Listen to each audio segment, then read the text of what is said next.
नमस्कार विद्यार्थी मित्रांनो, आपण मुंबई उच्च न्यायालय भरती यामध्ये 2011 ते 2025 या काळामध्ये झालेले जे पेपर्स आहेत, यामध्ये जीकेचे जे पेपर आहेत, तर त्या पेपरचं विश्लेषण आपण या व्हिडिओच्या माध्यमातून घेणार आहोत. पाहूया आपण. यामध्ये बघा, क्वेश्चन काय आहे की भारतीय राष्ट्रीय चळवळीच्या संदर्भात खान अब्दुल गफार खान यांच्याबद्दल खालीलपैकी कोणतं विधान हे योग्य आहे. तर योग्य विधान कोणतं आहे, तर ते खुदाई खिदमतगारचे संस्थापक होते.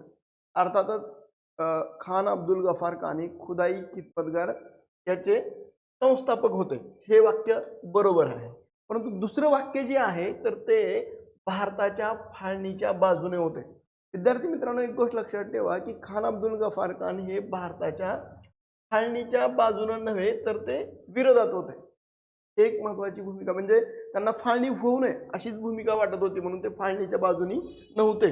म्हणून एक गोष्ट लक्षात ठेवा की याच्यामधलं मग याचं आपल्याला विचारलं काय आहे, तर योग्य विधान कोणतं आहे, योग्य कोणतं आहे, तर हे केवळ ते खुदाई खिदमतगारचे संस्थापक होते. म्हणून पहिलं वाक्य बरोबर आहे, म्हणून केवळ एक हे उत्तर आपलं आहे. याच्याबद्दलचं विश्लेषण आपण पाहूया. खान अब्दुल गफार खान यांचा जन्म 6 फेब्रुवारी 1890 मध्ये झालाय. त्यांचा जन्म कुठे झाला, तर पेशावरमध्ये झाला. आजच्या खैबर पख्तूनचा जो भाग आहे त्या भागांमध्ये झालाय, पश्तूनमध्ये. त्यांनी जी संघटना स्थापन केली त्या संघटनेचं नाव आहे खुदाई खिदमतगार. यामध्ये जर बघितलं गेलं की अज्ञान, हिंसा, सूड भावना आणि जातीय रूढी या विरुद्धचा एक लढा त्यांनी देण्याची भूमिका घेतली गेली आणि यासाठीचं एक संघटन असलं पाहिजे अशी भूमिका ही यांची होती.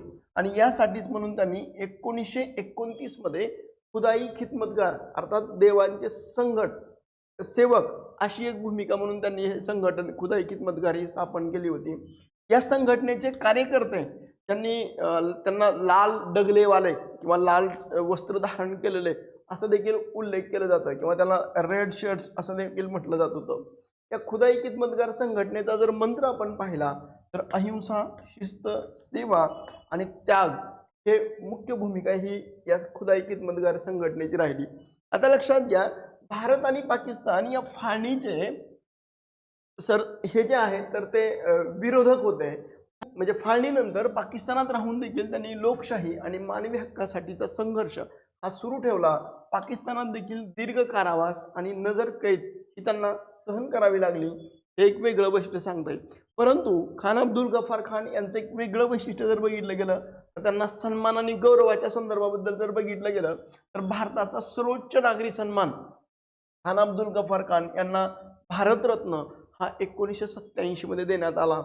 हा सन्मान मिळवणारे ते पहिले गैर भारतीय नागरिक म्हणून त्यांचा उल्लेख करता येईल. आणि 20 जानेवारी 1988 मध्ये त्यांचा मृत्यू झाला. आता ह्याच्यामधला दुसरा जो क्वेश्चन आहे तर ते पुरुषांसाठी व्हॉलीबॉल खेळातील नेट म्हणजे अर्थात जाळी डॅश डॅश मीटर उंच असते. विद्यार्थी मित्रांनो, एक गोष्ट लक्षात ठेवा की ही पुरुषांसाठी व्हॉलीबॉलची जी आहे तर 2.43 मीटर उंचीची असते. आता लक्षात घ्या, पुरुषांसाठी वरिष्ठ व्हॉलीबॉल स्पर्धा जी आहे ज्याच्यामध्ये ऑलिम्पिक असेल, एशियन गेम्स असतील, नॅशनल असतील किंवा स्टेट लेवलचे असतील, यांच्यासाठी जर बघितलं गेलं तर ह्या स्पर्धांमध्ये सर्वांसाठीची उंची ही 2.43 मीटर उंचीची आहे. हे एक वेगळं पण सांगता येईल. दुसरं सगळ्यात लक्षात ठेवा की पुरुषांसाठी किती आहे तर 2.43 मीटर, स्त्रियांसाठी किती आहे 2.24 मीटर आणि जे आहे 12 वर्षापर्यंत जे आहेत तर यांच्यासाठी किती आहे 2 मीटर साधारणतः ही उंची असते. हे एक महत्त्वाचं तुम्ही लक्षात ठेवा. पुढचा क्वेश्चन आहे, ऋग्वेदामध्ये गंगा आणि यमुनेचा उल्लेख येतो. मग आता हे किती वेळा म्हणून असा उल्लेख आहे, म्हणजे 100 वेळा, एकदा, 10 वेळा, 200 वेळा. तर विद्यार्थी मित्रांनो, एक लक्षात घ्या, गंगा नदीचा उल्लेख ऋग्वेदामध्ये 1 वेळा आला आणि यमुनेचा उल्लेख हा किती वेळा आलाय 3 वेळा आलाय. पण 3 वेळा इथं उल्लेख नाही, 2 वेळा आहे, परंतु इथं मग हे नाही. म्हणून याच्यामध्ये हे जे उत्तर आहे तर हे एकदा हा मात्र आपल्याला ह्या दोन्हीचाही उल्लेख आपल्याला एकदा असं गृहीत धरता येतं. याच्यामध्ये एक गोष्ट लक्षात ठेवा की जसं ऋग्वेदामध्ये सिंधू आणि सरस्वती नद्यांचा उल्लेख येतोय, त्या पद्धतीने जर बघितलं गेलं तर गंगा आणि यमुना या दोन्ही नद्यांचा देखील उल्लेख येतोय. ज्याच्यामध्ये तुम्ही बघा, गंगा हे 1 वेळा, यमुना हे 3 वेळा येतं. आता लक्षात घ्या, याच्या संदर्भाबद्दलचा नेक्स्ट क्वेश्चन जर आपल्याला आलाच तर तो कोणता येऊ शकतो किंवा कशा पद्धतीने विचारलं जाऊ शकतं.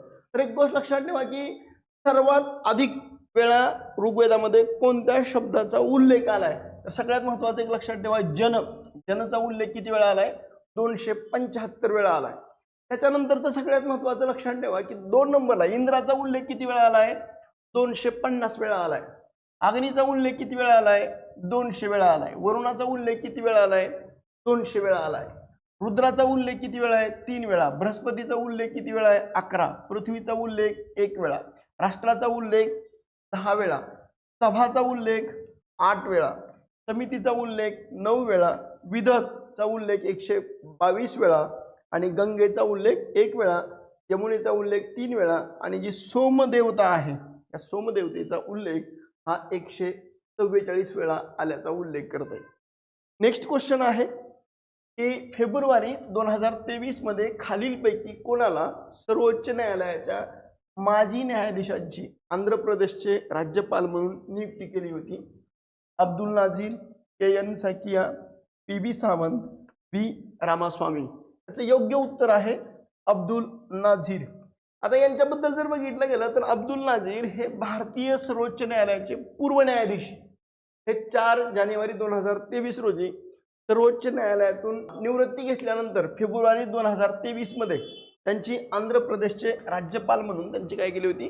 नियुक्ती करण्यात आली होती. आणि त्यांची कारकिर्दीत त्यांनी जे महत्त्वपूर्ण निर्णय त्या काळामध्ये घेतले होते न्यायाधीश असतानाच्या काळामध्ये, जसं की अयोध्या विवाद आणि ट्रिपल तलाक या संदर्भाबद्दलच्या यांच्या काळामध्ये संविधानिक प्रकरणं ही गाजलेली होती. त्यानंतर नेक्स्ट आहेत KN साकिया. हे गुवाहाटी उच्च न्यायालयाचे कायमस्वरूपी न्यायाधीश हे 12/2/1979 ला होते. त्याच्यानंतर 1986 ते 88च्या कालखंडामध्ये गुवाहाटी उच्च न्यायालयाचे मुख्य न्यायाधीश म्हणून त्यांनी काम पाहिलं आणि 14 डिसेंबर 1988 ला भारताच्या सर्वोच्च न्यायालयाचे न्यायाधीश म्हणून त्यांची नियुक्ती झाली आणि ते 1991 ला ते निवृत्त झाल्याचा उल्लेख आपल्याला करता येईल. नेक्स्ट आहे V रामास्वामी. हे 6 सप्टेंबर 1962 मध्ये मद्रासचे अतिरिक्त सरकारी वकील म्हणून त्यांनी काम केलं. 11 जुलै 1969 ला मद्रास राज्याचे सरकारी वकील म्हणून काम केलं. त्याच्यानंतर 31 जानेवारी 1971 मध्ये मद्रास उच्च न्यायालयाचे कायमस्वरूपी न्यायाधीश म्हणून त्यांची नियुक्ती झाली. पुढं 12 नोव्हेंबर 1987 मध्ये मद्रास उच्च न्यायालयातून बदली आणि पंजाब आणि हरियाणा उच्च न्यायालयाचे मुख्य न्यायाधीश म्हणून त्यांची नियुक्ती झाली होती. त्याच्यानंतर 6 ऑक्टोबर 1989 ला जे सर्वोच्च न्यायालय आहे या सर्वोच्च न्यायालयाचे न्यायाधीश म्हणून त्यांची नियुक्ती झाली आणि 14/2/1994 रोजी ते निवृत्त झाल्याचा उल्लेख आपल्याला करत आहे. नेक्स्ट आहे PB सावंत साहेब. तर 1973 मध्ये मुंबई उच्च न्यायालयाचे न्यायाधीश म्हणून त्यांची नियुक्ती झाली होती. त्यांच्या उल्लेखनीय कामगिरीबद्दल जर आपण पाहिलं तर जून 1982 मध्ये झालेलं एअर इंडिया विमान अपघाताची चौकशी, त्याच्यानंतर 1989 मध्ये त्यांना सर्वोच्च न्यायालयाचे न्यायाधीश म्हणून त्यांची नियुक्ती झाली. पुढे त्यांनी 2002च्या गुजरात दंगलीच्या चौकशी न्यायमूर्ती VR कृष्णा अय्यर आणि न्यायाधीश होसबेट सुरेश यांच्यासोबत हे गुजरात दंगलीच्या चौकशीसाठी म्हणून त्यांनी काम केल्याचा उल्लेख करता येईल. नेक्स्ट आहे 1 सप्टेंबर 2003 महाराष्ट्र सरकारच्या 4 मंत्र्यावरील भ्रष्टाचाराच्या आरोपाची चौकशी करण्यासाठी एक समिती स्थापन केली होती, आयोग स्थापन केला होता, ते म्हणजे PB सावंत आयोग.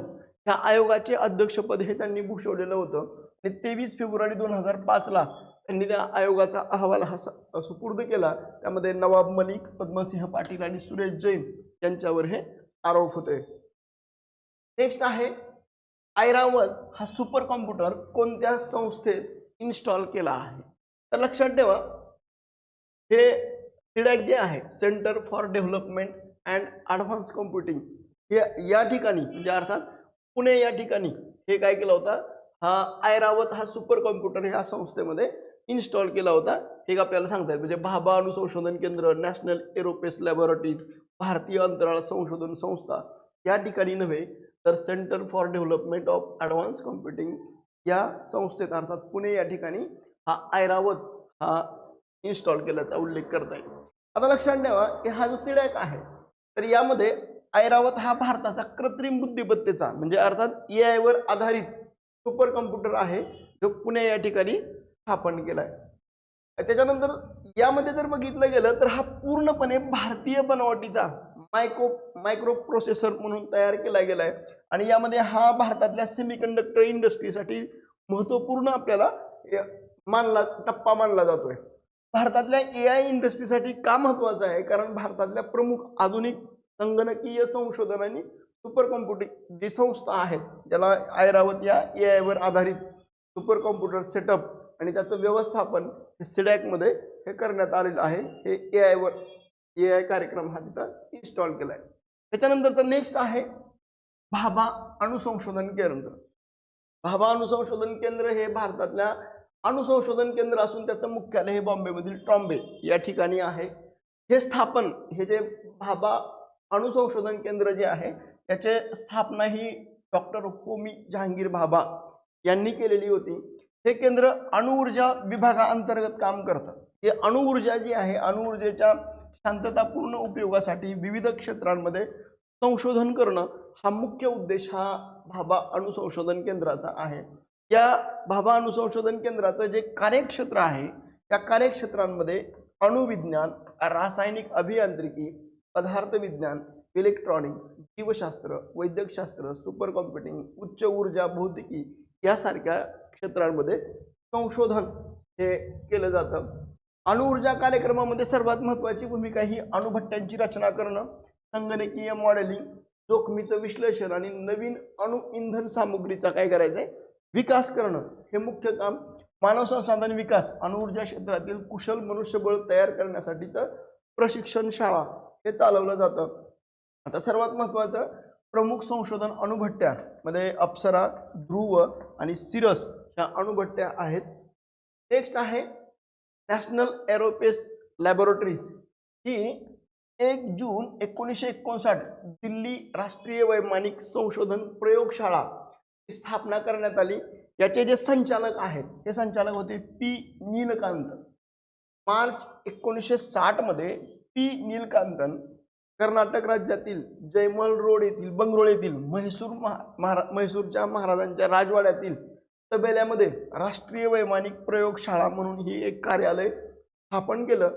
पहिल्या कार्यकारी परिषदेचे अध्यक्ष हे JRD टाटा होते आणि त्यांच्या सदस्यामध्ये सतीश धवन आणि डिझायनर VM घाटगे हे यांचा समावेश आपल्याला दिसतो. त्याच्यानंतरचं नॅशनल एरोस्पेस लॅबोरेटरीमध्ये जर बघितलं गेलं याचं मूळतः राष्ट्रीय वैमानिक प्रयोगशाळा म्हणून सुरू झाली आणि ही प्रयोगशाळा एप्रिल 1993 मध्ये राष्ट्रीय वैमानिक प्रयोगशाळेला नामांकन हे करण्याची भूमिका घेतली गेली. भारतीय अवकाश कार्यक्रम आणि त्यांच्या बहुआयामी क्रियाकलापामुळे वाढत्या सहभागाचं प्रतिबिंब पाडण्यासाठीचा एक नाव बदलण्याचा उद्देश हा त्यांचा होता. नेक्स्ट आहे इस्रो. इस्रो ही भारतीय अंतराळ संशोधन संस्था ही भारताची राष्ट्रीय अंतराळ संस्था असून याचं जे मुख्यालय आहे तर हे मुख्यालय कोणत्या ठिकाणी आहे, बंगळुरू या ठिकाणी आहे. याची स्थापना ही 15 ऑगस्ट 1969 साली झाली. अवकाश तंत्रज्ञानाचा विकास करणं, अंतराळ मोहिमा राबवणं, राष्ट्रीय हितासाठी त्याचा उपयोग करणं ही त्याची मुख्य उद्दिष्ट आपल्याला सांगता येतील. यान प्रक्षेपण असेल, उपग्रह यांची निर्मिती करणं हा मुख्य उद्देश हा इस्रोचा आपल्याला सांगता येईल. दुसरं याची मुख्य उद्दिष्ट जर बघितलं गेलं तर अंतराळ तंत्रज्ञान विकसित करणं, यानही प्रक्षेपित करणं जसे की PSLV, GSLV हे उपग्रह, संचार, पृथ्वी निरीक्षण आणि क्रायोजेनिक इंजिन तंत्रज्ञान हे विकसित करणं. जसं की इस्रोने पाठीमागं चंद्र आणि मंगळ मोहीम यासारख्या आंतरग्रहीय मोहिमा देखील त्यांनी राबवलेल्या आहेत. हे एक वेगळं वैशिष्ट्य आपल्याला इस्रोबद्दल सांगता येईल. इस्रोची काही प्रमुख केंद्र आहेत ज्यामध्ये विक्रम साराभाई अंतराळ केंद्र हे तिरुअनंतपुरम या ठिकाणी आहे. याचा उद्देश हा प्रक्षेपण आणि यानांची निर्मिती करणं हे विक्रम साराभाई अंतराळ केंद्रामध्ये केलं जातं. सतीश धवन अंतराळ केंद्र हे श्रीहरिकोटा या ठिकाणी आहे. याचा उद्देश आहे प्रक्षेपण आणि उपग्रह एकत्रीकरण. UR राव उपग्रह केंद्र हे कोणत्या ठिकाणी आहे तर ते बंगळुरू या ठिकाणी आहे. या उपग्रहाची रचना आणि विकास करणं हा UR राव उपकेंद्राचा उद्देश आहे. अंतरिक्ष अनुप्रयोग केंद्र हे कोणत्या ठिकाणी आहे, तर अहमदाबाद या ठिकाणी आहे. संचार आणि रिमोट सेन्सिंग तंत्रज्ञान हे विकसित करणं. विद्यार्थी मित्रांनो, या अशाच पद्धतीचं विश्लेषण आपण सर्व प्रश्नपत्रिका 2011 ते 2025 या काळामध्ये जेवढ्या झाल्या त्याचा GK GA जो भाग आहे, तर आपण हे सर्व प्रश्नांचं विश्लेषण करणार आहेत. तुम्हाला जर हा व्हिडिओ आवडला तर तुम्ही लाईक करा, शेअर करा आणि सबस्क्राईब करायला विसरू नका. थँक्यू.